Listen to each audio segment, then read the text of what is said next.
మంగళం సాధు జనని భక్తవత్సల దీనురాలుని సమరసం దిక్కుని దీనురాలుని ఎట్ల పోతిని శంకర నీల ముంచిన పాల ముంచిన నీదే శంకర క్షయంబుగ లక్ష పత్రి పూజ చేసుతి గైకుని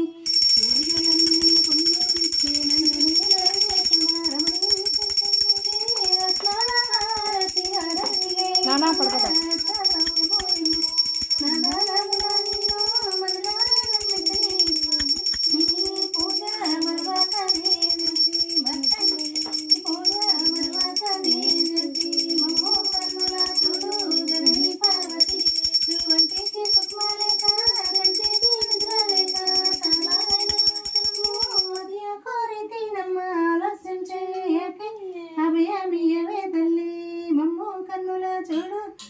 జనని పార్వతీ నేడు రమణి నీకిదే మంచి రత్నాల